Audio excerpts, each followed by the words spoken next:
لوگوں کے اندر یہ مشہور ہے کہ ہر شخص کو اپنی طرف سے قربانی کرنا ضروری ہے. تو کیا اللہ کے نبی صلی اللہ علیہ وسلم کے زمانے میں ہر شخص اپنی طرف سے قربانی کیا کرتا تھا؟ کیا ایک قربانی کا جانور پورے گھر والوں کی طرف سے کافی نہیں ہوتا ہے؟ اس میں حضرت عبداللہ بن ہشام رضی اللہ تعالیٰ عنہ کی ایک حدیث ہے. کہتے ہیں کان رسول اللہ صلی اللہ علیہ وسلم یضحی بالشاۃ الواحدۃ عن جمیع اہلہ. بخاری کی روایت ہے. کہتے ہیں کہ اللہ کے نبی صلی اللہ علیہ وسلم خود ایک بکری کو اپنے پورے اہل خانہ کی طرف سے ذبح کرتے تھے. دوسری حدیث حضرت عائشہ رضی اللہ تعالیٰ عنہا سے ہے. کہتی ہے کہ اللہ کے نبی صلی اللہ علیہ وسلم نے ایک مینڈھا منگایا. مینڈھا کا حکم دیا کہ سینگ والا مینڈھا لایا گیا جو سیاہی میں چلتا تھا, سیاہی میں بیٹھتا تھا, سیاہی میں دیکھتا تھا, یعنی ان جگہوں پر پیروں پر اور پہلو پر اور آنکھوں پہ کالا تھا. پھر اللہ کے نبی صلی اللہ علیہ وسلم نے اس کو ذبح کرنے سے پہلے حضرت عائشہ سے کہا کہ چھری کو تیز کر دو. انہوں نے چھری کو تیز کیا. آپ صلی اللہ علیہ وسلم نے اس کو ذبح کرنے کے لیے لٹایا.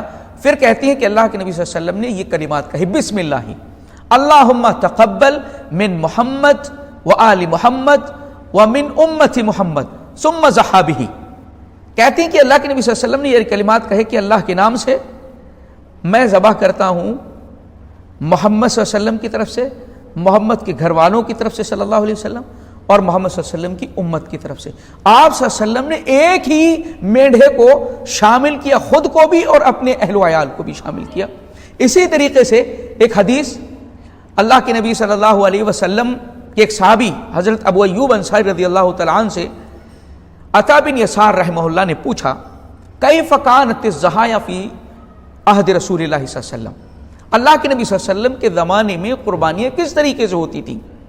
تو انہوں نے کہا کان الرجل فی عہد النبی صلی اللہ علیہ وسلم یضحی بالشاۃ عنہ وعن اہل بیتہ.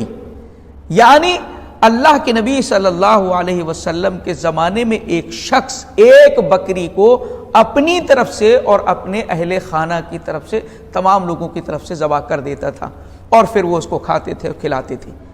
اللہ کے نبی صلی اللہ علیہ وسلم کی ایک اور حدیث دیکھیں. آپ صلی اللہ علیہ وسلم نے ارشاد فرمایا یا ایھا الناس, اے لوگو, ان علی کل اہل بیت فی کل عام اضحیہ.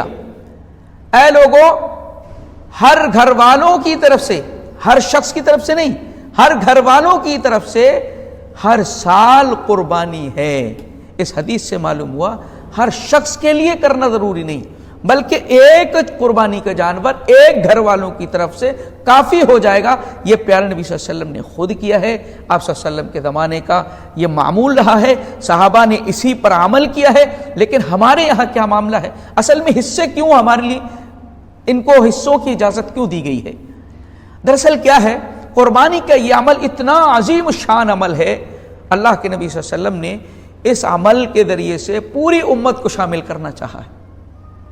پہلے تو یہ کہ ایک انسان جو جانور خریدنے کی پوری طاقت رکھتا ہے اس کو جانور خریدنا چاہیے, پورے جانور خریدنے کی.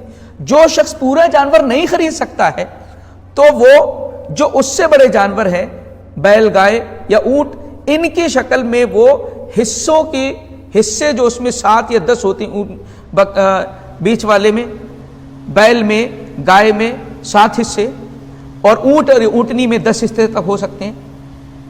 ان حصوں کی اتنے لوگ ان میں شامل ہو سکتے ہیں جانوروں میں, یعنی پورا جانور نہیں لے سکتا انسان, ان کے حصے کر لے, حصہ لے کر کے قربانی کر لے.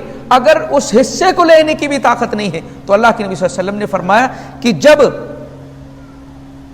عشر ذی الحجہ کا چاند نکلے اس وقت اپنے ناخن اور بال اس وقت سے کٹانا چھوڑ دے ایک انسان, اور نماز پڑھنے کے بعد ان کو کاٹے, تو آپ نے فرمایا فتل کا تمام اضحیت, پوری قربانی کا اس کو ثواب ملے گا. سبحان اللہ, پوری امت کو شامل کیا گیا اس عمل کے اندر. پورا جانور خرید سکتے خریدیں, پورا نہیں تو حصہ لے لیں, حصہ نہیں لیتے تو اپنے بالوں کو ناخنوں کو کاٹنا ان 10 دنوں کے اندر چھوڑ دیں, اللہ تعالیٰ اس کو بھی قربانی کا اجر دے گا. لیکن ہمارے یہاں معاملہ کیا ہے؟ ہمارے یہاں معاملہ کیا ہے, جو آدمی ایک جانور خریدنے کی طاقت رکھتا ہے لیکن وہ نہیں خریدتا, حصے 1 لے رہا ہے, 2 لے رہا ہے, 3 لے رہا ہے. یہ غلطی پر ہے. وہ گوشت کھانا چاہتا ہے یا اللہ کی رضا چاہتا ہے؟ اللہ کے یہاں تمہارا تقویٰ پہنچتا ہے.